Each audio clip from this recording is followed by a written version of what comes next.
कुछ क्लासेस पहले हमने एक प्रोग्राम बनाया था काउंटर वाला।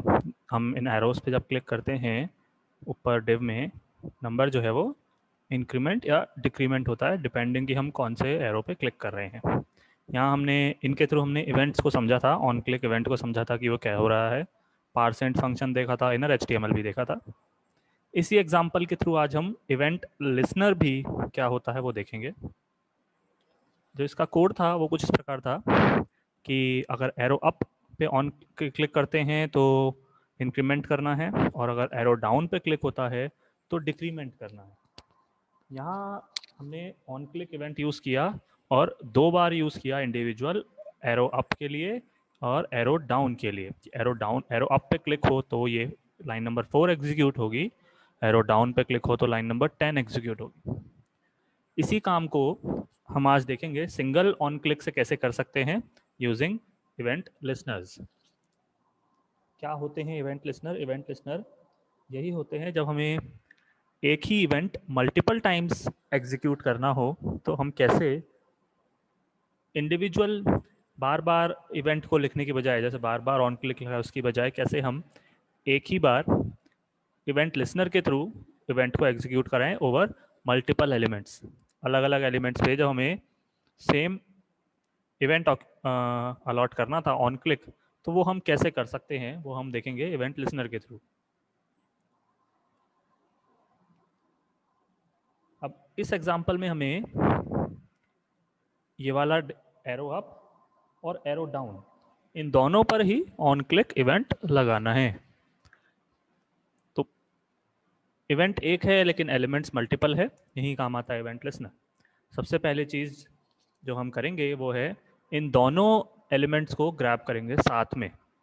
यहाँ हमने इंडिविजुअल एलिमेंट्स को ग्रैब किया है, एरो अप को यहाँ और एरो डाउन को यहाँ। अब हम दोनों एरोज को एक साथ ग्रैब कर रहे हैं यूजिंग द कॉमन क्लास। इन दोनों पे हमने एक क्लास लगा रखी है एरो, जो कि कॉमन है दोनों पर। तो उस एरो क्लास को मैं ग्रैब करना चाह रहा हूँ। क्वेरी सिलेक्टर हमें मालूम है क्या करता है, हमें एलिमेंट ग्रैब करके देता है। चूंकि यहाँ पर मुझे more than one multiple elements को गेट करना है, मुझे 2 एरोज को गेट करना है। क्वेरी सिलेक्टर और क्वेरी सिलेक्टर ऑल में यही फ़र्क है, क्वेरी सिलेक्टर ऑल आपको ग्रुप ऑफ एलिमेंट्स या लिस्ट ऑफ एलिमेंट्स निकाल कर देता है। मैंने कहा document dot query selector all dot arrow, यानी डॉट एरो क्लास वाले जितने भी एलिमेंट्स हैं वो सारे हमें लाकर इस वेरिएबल में स्टोर कर दीजिए। क्वेरी सिलेक्टर से हम अगर डॉट एरो लगाते तो वो हमें सिर्फ फर्स्ट अकरेंस जो थी एरो क्लास की वो वाला एलिमेंट ला कर देता, पर हमें चूंकि दोनों चाहिए सो हमने यूज़ किया क्वेरी सिलेक्टर ऑल। अगर आप देखना चाहते हैं कि इससे क्या आ रहा है, आप एरोस को कंसोल लॉग कराएंगे तो आपको एक लिस्ट ऑफ एलिमेंट्स मिलेगा, नोड लिस्ट और कलेक्शन ऑफ नोड्स या एलिमेंट्स जिसकी लेंथ 2 है, मतलब 2 एलिमेंट है इसके अंदर। फर्स्ट वाले में क्या है, अप एरो, एंड सेकंड वाले में है डाउन एरो। तो लिस्ट ऑफ नोड्स या लिस्ट ऑफ एलिमेंट्स हमें मिला using query selector all. First thing,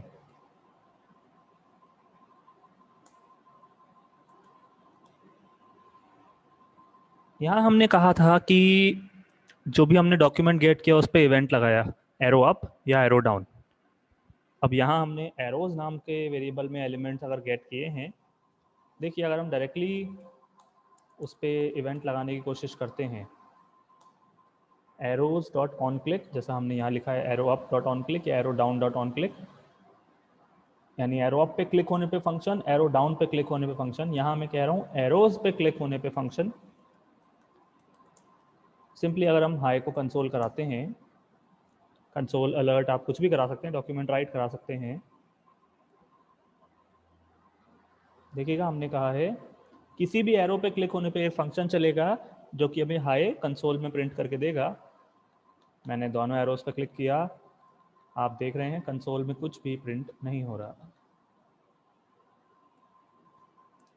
सबसे पहली चीज़ देखिए, जब भी हम क्वेरी सिलेक्टर ऑल के थ्रू कुछ पकड़ते हैं तो वो आपको सिंगल एलिमेंट ना होके या लिस्ट ऑफ एलिमेंट्स होता है, लिस्ट ऑफ नोड्स होता है। यानी एरोज जो है एक सिंगल एलिमेंट नहीं है, कलेक्शन ऑफ एलिमेंट्स है। कलेक्शन ऑफ एलिमेंट्स पे आप डायरेक्टली कोई भी इवेंट नहीं लगा सकते, on click, mouse over, mouse out या की अप, कुछ भी नहीं। तो पहली प्रॉब्लम है कि ये नहीं चलेगा।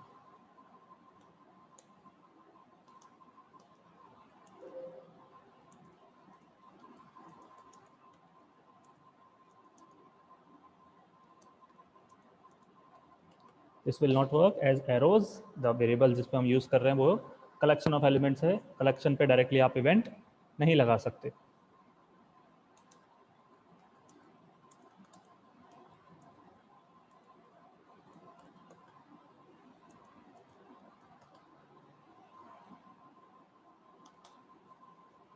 इसका सॉल्यूशन क्या है कि एरोज पे नहीं, एरोज के अंदर जो सिंगल इंडिविजुअल एलिमेंट्स है उन पर हम अगर इवेंट लगाने की कोशिश करें तो अब तो हमारा काम हो सकता है। मोर देन वन एलिमेंट पे जब सेम इवेंट लगाना होता है वहीं हमारे काम आता है इवेंट लिसनर। कहने का मतलब क्या है, हम एक लूप लगाते हैं, एक वेरिएबल ले लेते हैं आई, काउंट, हमने उसको 0 से इनिशियलाइज किया। कब तक चलेगा वो लूप? वो लूप जब तक चलेगा जब तक आई जो है एरोज डॉट लेंथ यानी एरोज में नंबर ऑफ एलिमेंट्स, कंसोल में आपने देखा था उसकी वैल्यू थी 2, 0 से लेके 2 तक ये लूप चलेगा। हर बार देखिए हमने क्या कहा, एरोज आई का मतलब है एरोज का 0 या एरोज का 1, सिंगल एलिमेंट की बात हो रही है। अब एरोज पे ऑन क्लिक नहीं चलता है, लेकिन एरोज 0 या arrows 1 single element, single HTML element पे तो इवेंट लग ही सकता है। हमने क्या कहा, एरोज आई। अब देखिएगा मैं क्या लिख रहा हूं, add event listener. Add event listener का काम होता है किसी एलिमेंट पर कोई इवेंट लगाना, या किसी ऐसे बोलूं किसी एलिमेंट पे जब कोई इवेंट होगा तो क्या कोड एग्जीक्यूट होगा वो बताता है ऐड इवेंट लिसनर। दो आर्ग्यूमेंट लेता है ऐड इवेंट लिसनर कि एलिमेंट पे कौन से इवेंट होने पर क्या कोड चलेगा। तो मैंने कहा क्लिक होने पर। छोटा सा डिफरेंस है, जब हम ऐड इवेंट लिसनर यूज करते हैं तो ऑन क्लिक या ऑन माउस ओवर या ऑन की अप नहीं आके क्लिक, माउस ओवर या की अप आता है, यानी ऑन शब्द आप हटा देते हैं।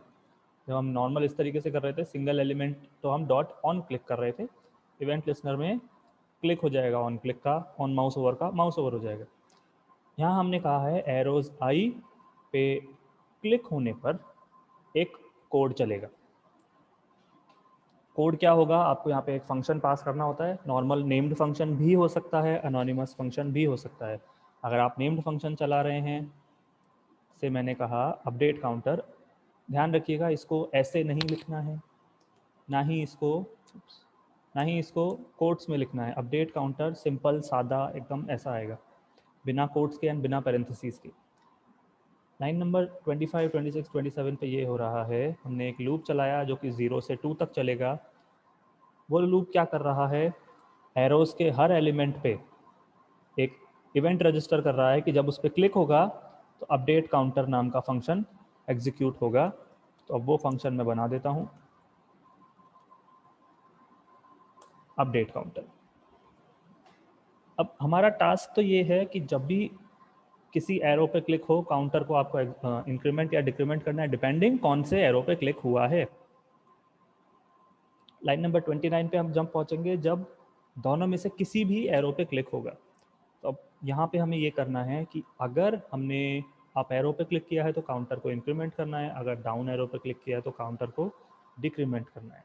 तो सबसे पहले हमें यहाँ पता लगाना पड़ेगा कि कौन सा एरो क्लिक हुआ है, क्योंकि लाइन नंबर 29 दोनों केस में चल रही है, अप एरो पे भी डाउन एरो पे भी, क्योंकि हमने कहा है किसी भी एरो पे जब क्लिक होगा, एरो 0 या एरो 1, तो अपडेट काउंटर चलेगा।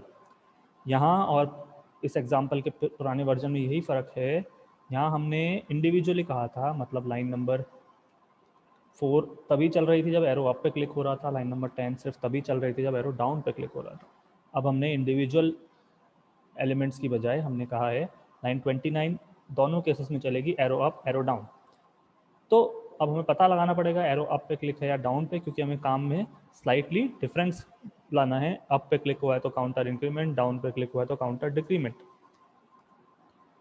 तो हमने लगा दिया इफ, अगर दिस क्या है यहाँ पर, दिस किसको रेफर कर रहा है, दिस किसको पॉइंट कर रहा है, दिस उस एरो को पॉइंट करेगा जिसके क्लिक पे आप इस फंक्शन पे पहुंचे हैं। अगर आपने एरो अप पे क्लिक किया है तो यहाँ दिस एरो अप को पॉइंट करेगा। अगर आपने एरो डाउन को क्लिक किया है तो यहाँ पे दिस एरो डाउन को पॉइंट करेगा। हम कर क्या रहे हैं, किस तरह हम पता लगा सकते हैं कि जिस एरो पे क्लिक हुआ है वो एरो अप है या एरो डाउन। उसका तरीका ये है, अगर एरो अप पे क्लिक हुआ है तो जो दिस है वो इसको पॉइंट कर रहा है, और एरो डाउन पे अगर क्लिक होगा तो वो इसको पॉइंट कर रहा है। इन दोनों में एरो क्लास तो दोनों में आती है, लेकिन एरो अप जो क्लास है वो सिर्फ इसमें है, एरो डाउन जो क्लास है वो सिर्फ इसमें है। ये हो गया इनका डिस्टिंग्विशिंग फैक्टर, जिससे इसकी पहचान की जा सकती है। तो यहाँ मैं पूछ रहा हूँ, अगर जिस एरो पे क्लिक हुआ है उस पर एरो अप क्लास लगी हुई है तब तो आपको काउंटर को इंक्रीमेंट करना है। अगर एरो डाउन क्लास लगी हुई है तो आपको काउंटर को डिक्रीमेंट करना है। और ये पूछने का तरीका क्या है, देखिए, this dot class list. Class list property JS की आपको एलिमेंट के जितनी भी क्लासेस हैं वो प्रोवाइड करती हैं। क्लास लिस्ट के अंदर बहुत सारे फंक्शंस हैं, ऐड, रिमूव, टॉगल वगैरह, या कंटेन। हम यहाँ पे जो कह रहे हैं वो पूछ रहे हैं कि क्या इसके अंदर जो क्लासेस हैं उनमें मौजूद है contains this dot class list dot contains. This क्या है, वो वाला एरो जिस पे क्लिक हुआ है, यानी arrow dot class list dot contains की एरो की क्लास लिस्ट में क्या मौजूद है एरो अप क्लास। अगर ऐसा है, इसका मतलब है आप लाइन 29 पे जिस एरो पे क्लिक करने पे पहुंचे हो वो है अप एरो। तो उस केस में आपको करना क्या है, उस केस में आपको करना बिल्कुल यही है कि काउंटर को 1 से इंक्रीमेंट करना है। तो मैंने एज इट इज कोड लगा दिया कि आउटपुट के अंदर लिखें क्या, आउटपुट में जो पहले से लिखा हुआ है उसमें +1। और अगर ऐसा है कि एरो की क्लास लिस्ट में एरो अप क्लास नहीं है, इसका मतलब उसमें एरो डाउन क्लास है, या आपने डाउन एरो पे क्लिक किया है, तो आप आउटपुट में जो भी वैल्यू है उसे 1 से डिक्रीमेंट कर दें। लॉजिक बिल्कुल वही है, काम बिल्कुल वही हो रहा है, बस हमने काम करने के तरीके को थोड़ा सा चेंज कर दिया है। अब हमारे यहाँ पे फ़र्क ये है, क्लिक इवेंट या ऑन क्लिक इवेंट आपने सिर्फ सिंगल टाइम ही इस्तेमाल किया है। इस तरीके से मल्टीपल टाइम्स ऑन क्लिक लगाने की ज़रूरत हमें नहीं पड़ेगी।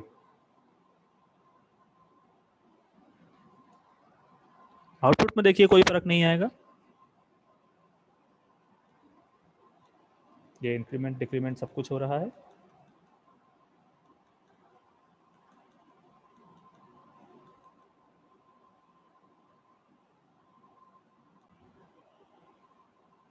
डिक्रीमेंट भी हो रहा है, इंक्रीमेंट भी हो रहा है। ऐड इवेंट लिसनर या इवेंट लिसनर्स इस प्रकार काम करते हैं। प्रोग्राम ये बिल्कुल सही है, कोड ये बिल्कुल सही है। अब इसी को थोड़े बहुत मॉडिफिकेशंस कैसे कर सकते हैं हम इसके अंदर। यहाँ हमने एक नेम्ड फंक्शन का इस्तेमाल किया, नॉर्मल फंक्शन। हमने कहा किसी भी एरो पर क्लिक होने पर आप अपडेट काउंटर नाम का फंक्शन चलाइए, जिसकी डेफिनेशन यहाँ अलग से लिखी हुई है। इसी काम को आप एनोनिमस फंक्शन के थ्रू भी कर सकते हैं।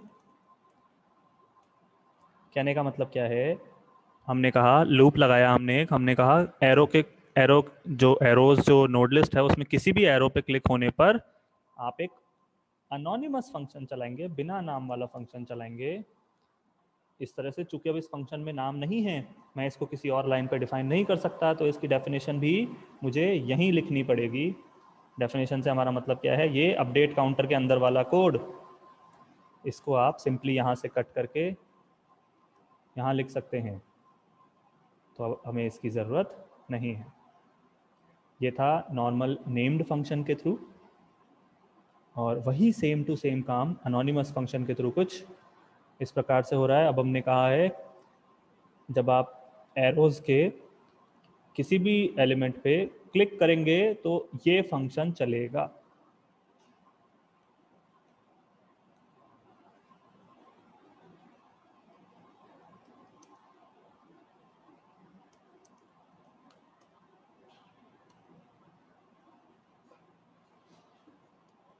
वो था यूजिंग एनोनिमस फंक्शन, ये है using named function.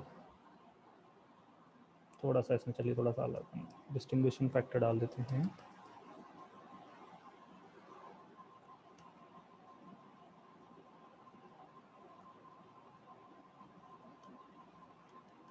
using named functions and using anonymous functions। इसको करने का एक थर्ड तरीका, तीसरा तरीका भी है। अभी हमने क्या किया था, एक फॉर लूप लगाया था। फॉर लूप के थ्रू हमने इवेंट लिस्नर को एरोज के साथ बाइंड किया था कि एरोज के किसी पे भी किसी भी एलिमेंट पे क्लिक होने पे अपडेट काउंटर या एक एनोनिमस फंक्शन रन करेगा। इसी चीज़ को आप जावास्क्रिप्ट के लेटेस्ट वर्जन में जो नया लूप आया है फॉर ईच, उसके थ्रू भी कर सकते हैं।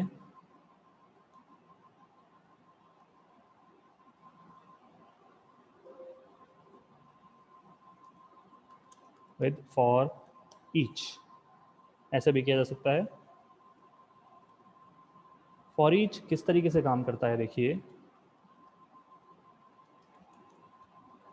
हमने लगाया arrows dot for each. Arrows में जैसे आपको मालूम है कलेक्शन ऑफ एलिमेंट्स हैं, 2 एलिमेंट्स हैं, तो हमने कहा for each value of arrows या for each value for each node of arrows. For each जो है आर्ग्यूमेंट में एक फंक्शन लेता है, वो फंक्शन एलिमेंट इस नोड लिस्ट के हर नोड के लिए, हर वैल्यू के लिए एग्जीक्यूट होता है। हमारे पास एरोज में 2 नोड्स हैं, 0 और 1, एरो अप और एरो डाउन। फॉर ईच क्या करेगा, फॉर ईच को जो भी आप आर्ग्यूमेंट पास कर रहे हैं, जो भी function as an argument pass कर रहे हैं, वो एरो अप के लिए एक बार एग्जीक्यूट होगा, देन एरो डाउन के लिए एक बार एग्जीक्यूट होगा। यानी एरोज के जितने भी नोड्स हैं उन सब के लिए इस फंक्शन को बारी बारी से एग्जीक्यूट किया जाएगा। यानी for each node of arrows execute this function. For each अपने अंदर जो anonymous function as an argument लेता है, उसको 2 आर्ग्यूमेंट्स खुद से पास करता है। जावास्क्रिप्ट हमेशा यहाँ पे देती है 2 आर्ग्यूमेंट्स। उनको यूज़ अगर आपको करना है तो उनको यहाँ पे रिसीव करना होता है। मैंने यहाँ पे एक दे दिया करंट या करंट नोड, नाम आप कुछ भी दे सकते हैं, रिसीवर हैं ये, एंड इंडेक्स। मैं हालांकि इंडेक्स का इस्तेमाल नहीं करूँगा।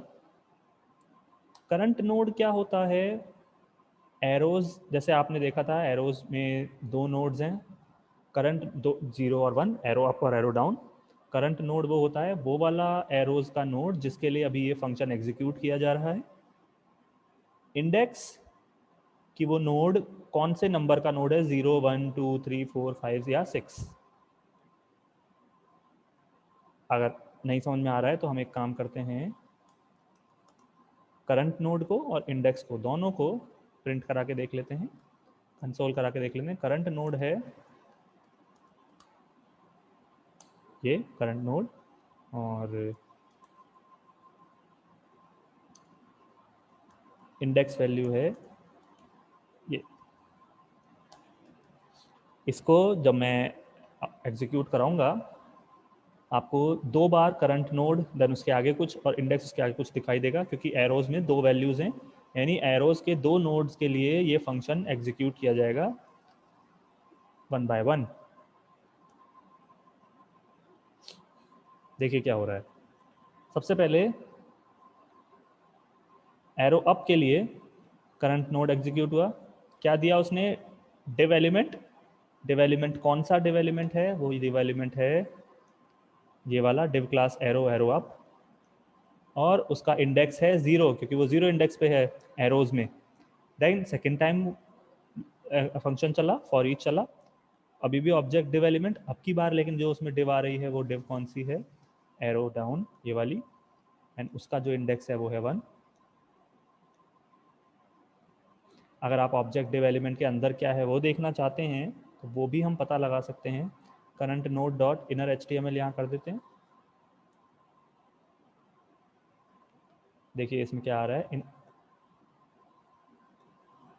इसके अंदर का जो HTML है वो है ये स्पैन क्लास फाफा एरो अब और उसके अंदर की चीज़। देखिए स्पैन क्लास फा एरो अप, इंडेक्स वही 0, और सेकंड टाइम जब फॉर ईच चला स्पैन क्लास फा arrow down, index 1।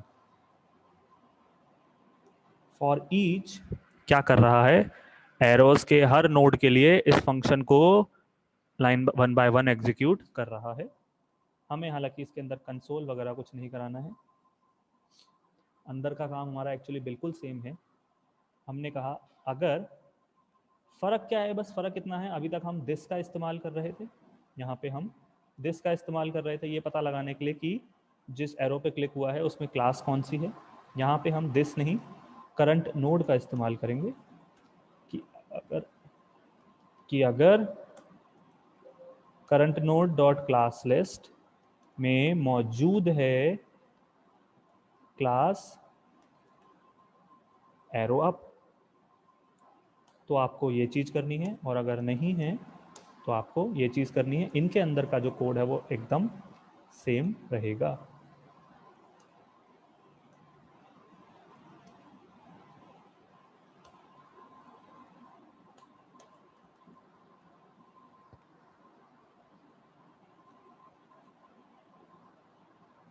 Once again output में आपको कोई फर्क नहीं दिखेगा। आप काउंटर के क्लिक पे आप देखेंगे, एक मिनट पेज रिफ्रेश नहीं हुआ है,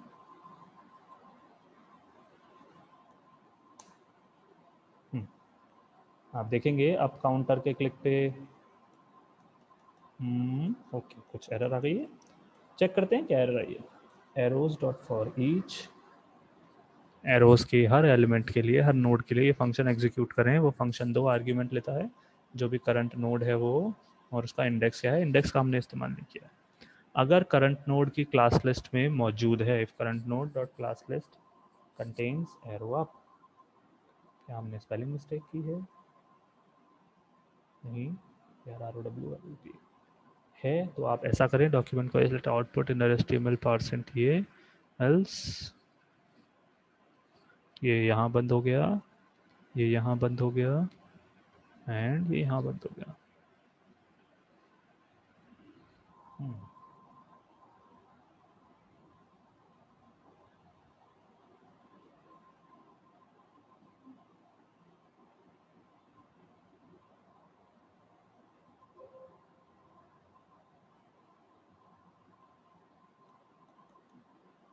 कोई एरर नहीं है, बट आउटपुट कुछ नहीं आ रहा।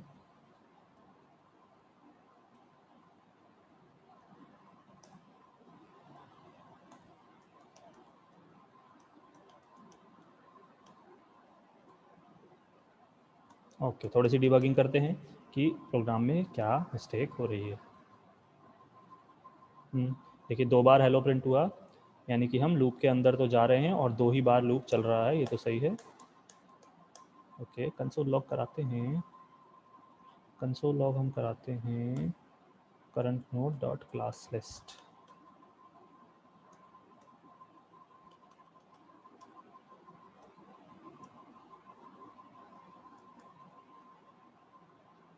बिल्कुल, देखिए arrow arrow up, arrow arrow down, ये भी आ रहा है।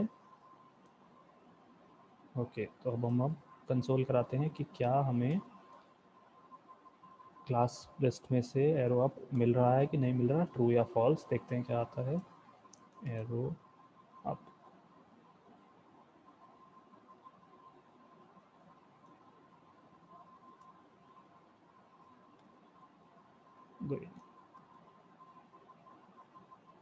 ट्रू, एरो अप है, फॉल्स सेकंड वाले में एरो अप नहीं है, ये भी चल रहा है।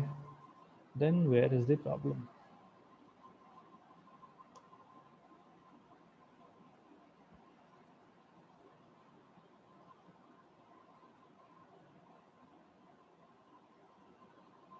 ओके, प्रॉब्लम एक्चुअली क्या है, हमने इवेंट लिसनर ही नहीं लगाया, डायरेक्टली आगे का काम करने लग गए। एरोज के हर नोड के लिए सबसे पहले हमें इवेंट लिसनर लगाना है, जब उस पर क्लिक होगा तब कुछ होगा, ये तो बताएं पहले हम उसे। Current node dot add event listener,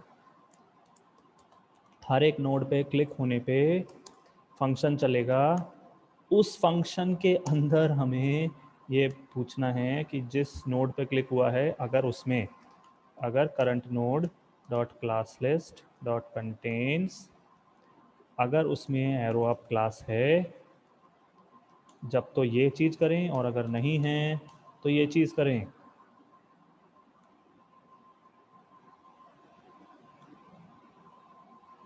copy किया, यहाँ पे हमने कहा इंक्रीमेंट करें, यहाँ पे हम कह देंगे डिक्रीमेंट करें।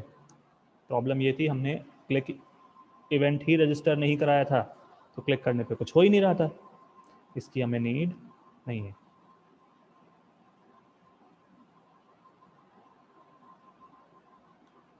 आउटपुट में कोई फर्क नहीं आ रहा है।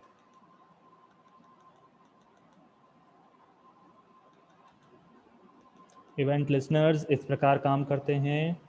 आप इवेंट लिसनर के साथ नेम्ड फंक्शन लगा सकते हैं, जैसे कि यहाँ लगाया गया है अपडेट काउंटर, फिर अपडेट काउंटर की डेफिनेशन। आप इवेंट लिसनर के साथ अनोनिमस फंक्शन लगा सकते हैं, जैसे कि यहाँ लगाया गया है। इन दोनों एग्जांपल्स में इवेंट लिसनर में हमने फॉर लूप लगाया था। आप event listener for each loop से भी लगा सकते हैं कुछ इस प्रकार से। Thank you.